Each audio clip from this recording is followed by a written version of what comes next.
Bom, gente, eu sou o João Vitor e aqui comigo tá a Rafaela e a Marília. A gente vai na questão do PET 6, referente às semanas 3 e 4. A Rafaela vai começar corrigindo com vocês e depois a gente passa para mim e para a Marília, ok? Oi, pessoal, então vamos começar com a atividade 1 da semana 3. Então, vamos completar as lacunas abaixo. Então, letra A. O tecido que forma o sistema nervoso é o tecido nervoso, que possui como célula principal o neurônio. Então, o que é um tecido? O tecido é um conjunto de células. Então, um conjunto de neurônios a gente chama de tecido nervoso. E os neurônios, eles são responsáveis pelo recebimento e transmissão do impulso nervoso e possuem três partes principais, que são o corpo celular, o axônio e os dendritos. A gente pode ver na imagenzinha aqui do fundo que essa parte maiorzinha dele é o corpo celular, essa parte mais alongada é o axônio, enquanto essas pontinhas que parecem raizinhas são os dendritos, que é por onde o neurônio vai transmitir esse impulso nervoso. Então, o que são os neurotransmissores? Eles são substâncias químicas que atuam na transmissão do impulso nervoso. Então, essas raizinhas dos neurônios, elas vão liberar esses neurotransmissores que vão ser um sinal para o próximo neurônio para executar alguma coisa. Então, os neurotransmissores servem para isso. Vamos para a questão 2. Atividade 2. Além dos neurônios, o tecido nervoso apresenta outras células fundamentais para o seu funcionamento. Como se denominam esse conjunto dessas células? As células da glia, elas se localizam entre os neurônios e são encarregadas de proteger, sustentar, nutrir e regular o funcionamento dos neurônios. Então, essas células são muito importantes para o funcionamento do nosso sistema nervoso. Questão 3. Então, vamos citar algumas funções do sistema nervoso. Então, entre elas, a gente pode citar o quê? Então, o sistema nervoso, ele serve para coordenar os movimentos do corpo e do equilíbrio. Ele serve também para controlar os processos como respiração, digestão e a regulação da temperatura do corpo. E também é responsável por produzir uma resposta de acordo com os estímulos do ambiente, como dilatação e contração da pupila.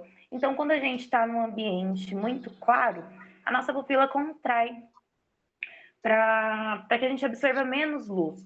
Enquanto no momento que a gente está num ambiente escuro, a hora que a gente apaga a luz de casa, a pupila dilata para que a luz entre melhor nos nossos olhos e a gente consiga enxergar melhor. Vamos reescrever corretamente as frases abaixo. Então, os neurotransmissores estão relacionados com a transmissão do impulso nervoso, sendo encontrados por toda a extensão do axônio, permanecendo no interior da célula. Bom, os neurotransmissores, eles estão relacionados com a transmissão dos impulsos, sim. E eles são encontrados por toda a extensão do axônio e são liberados no espaço sináptico. É aquele espacinho que fica entre um neurônio e outro, é nesse espacinho que os neurotransmissores são liberados para serem recebidos pelo outro neurônio. Então, o ato voluntário é comandado pela medula e é uma resposta controlada e não consciente a um estímulo. Então, vamos lá. O ato voluntário ele é comandado pelo cérebro e é uma resposta controlada e consciente a um estímulo. Então, quando a gente pensa em mover o braço, esse movimento é coordenado pelo cérebro. Agora, quando um amiguinho cutuca a gente assusta e ergue o braço, esse movimento é involuntário, não é o cérebro que comanda essa resposta. Então, o cérebro vai comandar o que a gente quer fazer. Então, erguer o braço, mexer a perna. Entre as células da glia, os astrócitos têm a função de produzir a bainha de mielina, que possuem a função de isolante elétrico para os neurônios. Bom, entre as células da glia, os astrócitos, na verdade, possuem a função de nutrir os neurônios. É muito importante a gente separar essas funções. Então, a célula da glia, ela serve para nutrir. Mas a bainha de mielina serve para quê mesmo, gente? A bainha de mielina, ela tá lá no corpinho do axônio. Lá naquele corpinho compridinho. e ela funciona como uma fita isolante. Então, ela permite que aquele sinal passe por ali de uma maneira mais estável e também não deixa que, por exemplo, se a gente colocar um fio desencapado perto do outro, fecha curto, né? Então a gente passa fita isolante para que esses sinais não entrem em contato uns com os outros. Então, depois que o sinal passa pelo axônio, chega nos dendritos, são liberados neurotransmissores na fenda sináptica, e esses neurotransmissores vão ser recebidos lá pelos dendritos do próximo neurônio. Boa tarde, pessoal. Bom, eu vou falar sobre atividade 5. Escreva o nome das estruturas de um neurônio na representação abaixo. Aí tem uma imagem de um neurônio e está pedindo para vocês completarem. Qual é o nome das estruturas, está indicando na setinha. A primeira estrutura, que tem essa bolinha aí, é o corpo celular do neurônio. E essas raizinhas, que formam tipo umas raizinhas, são os dendritos. E esse corpo mais alongado aqui, que está na figura, é o axônio. E depois no final, depois no final aqui desse alongamento aqui, que é o axônio, a gente vai encontrar o terminal axonal, que eles também têm umas ramificaçõezinhas aqui. E a semana 4, que é atividade 1. O sistema nervoso é responsável por controlar as ações voluntárias e involuntárias que o corpo realiza. Esse sistema tem 3 funções básicas: sensitiva, integradoras e motoras. O sistema nervoso ainda se subdivide em sistema nervoso central e sistema nervoso periférico.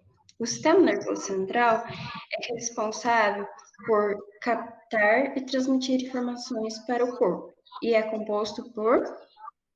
Bom, o sistema nervoso central compreende o encéfalo, formado pelo cérebro, cerebelo e tronco encefálico, e a medula espinal, que são protegidos pelos ossos do crânio e a coluna vertebral, respectivamente. Atividade 2. Todo o sistema nervoso central, encéfalo e medula espinal, é envolvido por um grupo de 3 membranas chamadas de meninges. Escreva o nome das meninges na sequência da externa para a mais interna. Dura mater, mais externa e rígida, aracnoide, localizada entre a dura mater e a pia mater, membrana mais externa. O sistema periférico é formado por... O sistema periférico ele é formado por nervos e glândulos.